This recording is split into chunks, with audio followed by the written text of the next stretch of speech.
Hey gun people, gonna do a crazy cop story while I got all my stuff in here. This is when I was working child abduction. You see your little mouser? Do you see your little mousey over there? Cause you're a big bad kitty. Oh my goodness, take a shot, Moki. So this is child abduction. I'm working this child abduction case, and this was kind of a rewarding case for me. Even though this guy was a pain in the ass. He was a doctor, and I don't remember what kind of doctor he was, but he was pretty impressed with himself. He ended up making several complaints on me. One of them was I wouldn't call him doctor. I want to say it was Stephen Lollinger or something. I don't know. I'm going to put a link. I've got a link to the girl that I kind of helped out, the little kid. I think she was 15 or 16. I say little kid. She ended up doing a big website for a while, or a nice webpage saying Rick Gore saved my life. He saved me, and thank him, and God bless. She's just a really nice little girl who was appreciative that I didn't get her stuck with her dad. And you know what? I just did the right thing on this case. But so what happened is, like usual in child abduction cases, a lot of times it's parents or grandparents or somebody or exes stealing the kids to use them against the other one. Or saying, you know what, he's a bad father, so I'm going to take the kids and I got to run because I'm scared. Or the dad takes the kids and says, she's a hooker, she's on drugs, I don't want my kids around her, so he runs. And then we end up tracking them down. They're both in violation of the court order. They haven't obeyed the court order. They've been fighting. They use the kids as a rag doll. And it just turns out to be a big mess. Most child abductions, the worst part about it is to watch the way they use the kids. The good part is every once in a while it works out to where the kid gets a fair deal. And this little girl got a pretty good fair deal.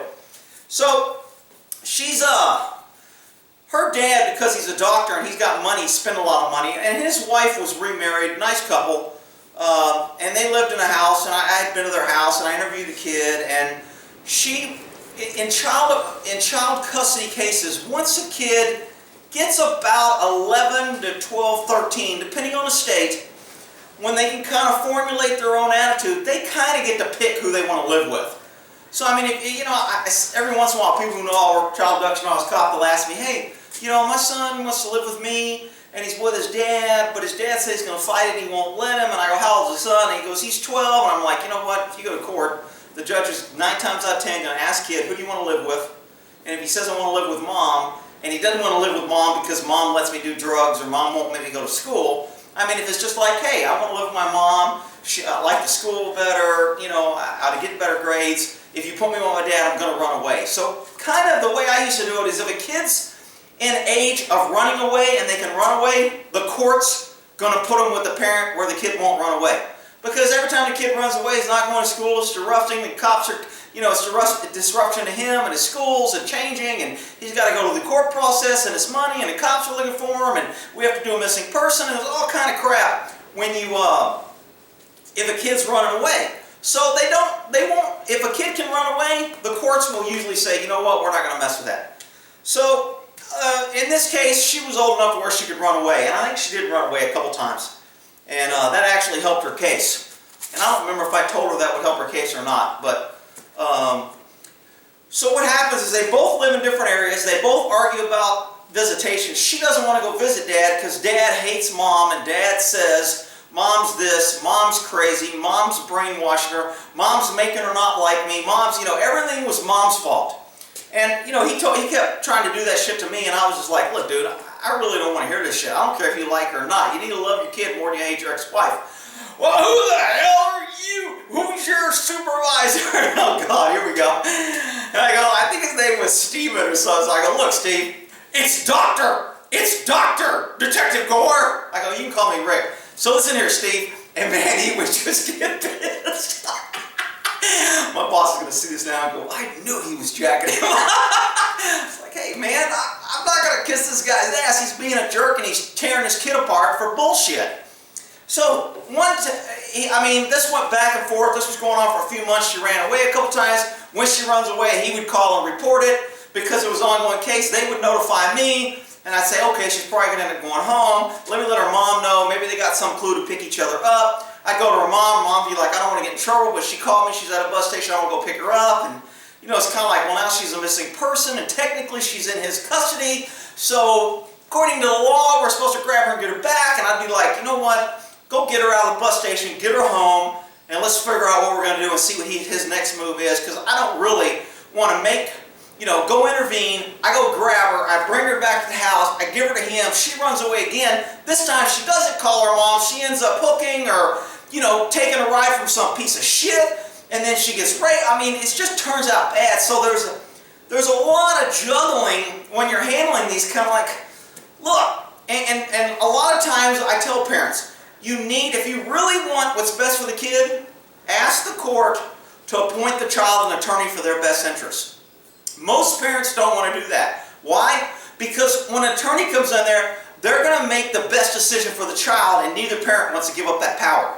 Neither parent wants to say, I'll let this person decide what's best for my kid, because I know what's best, and I know what's best, and we don't need somebody else. So in one way, I kind of agree. I don't like the government involved, and I don't want to give it away. But if you two knuckleheads are just going to tear the kid apart and pull them on each arms and screw them up and make a damn mess out of this, then you know what? The kid needs its own representation to where it's not emotionally involved. It's not worried about who's going to screw the other one over, who's going to get alimony, who's going to get money, who wants the child support, who wants the house, who gets the kids so they can get this.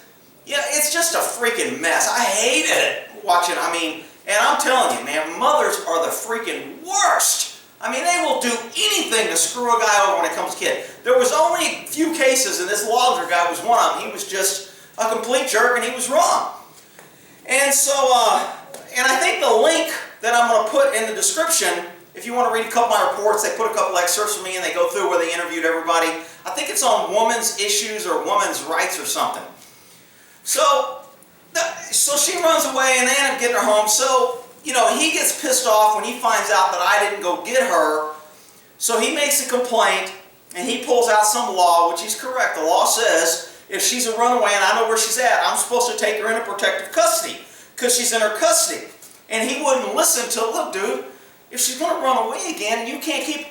So he ends up getting her again, you know, 2 weeks go by, whatever the visitation. He gets her, and he brings some freaking shrink or something over, some exorcist doctor or something, has a kid locked in her room or something, and is going to brainwash her or unbrainwash her because what her mother, and the kid wants out of the room and she's scared, and I'm just like, oh my God, are you kidding me? And the law really ties a cop's hands. It's very difficult for us to get involved.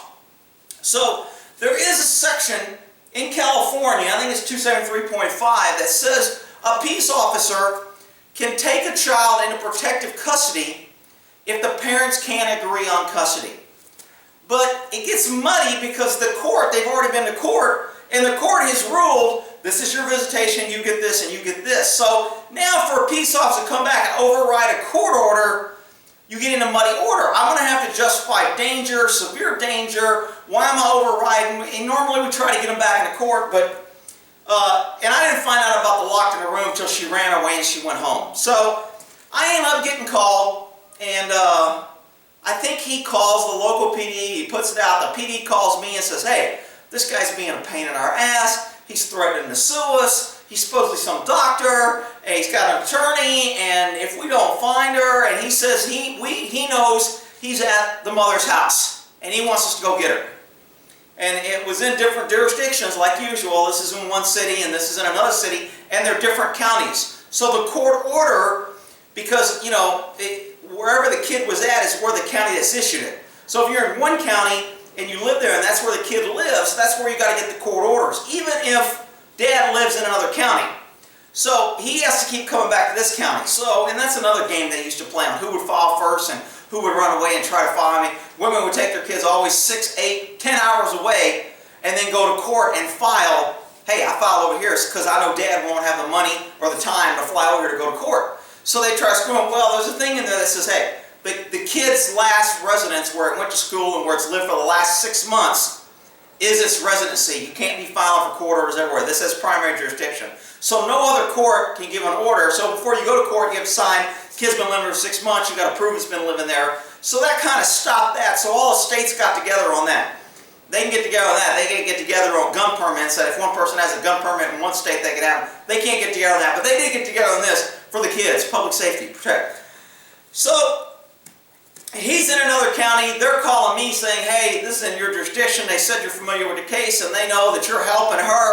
I'm like, I'm not helping nobody. I said, the only person I'm trying to help is the kid. The kid's in the middle getting screwed. She's making straight A students. She's making great grades. She's got friends. She's well adapted. She's happy with her mom and her stepdad. They have a nice home. I've been there. Her room's nice. She's a normal, growing, adult, positive child who's moving into, you know, a responsible adult. I said, the only problem is the two damn adults want to argue, and it really wasn't the mom.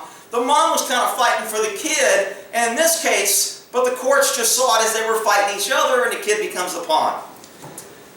So I end up going by, I forgot why I ended up going by the house, but it was like, look, it's your duty, blah, blah, blah, and the cop's like, we've got to say that you checked, so you got to go check and just tell us she's not there, and then we'll put the report, that way we can tell them to shut up.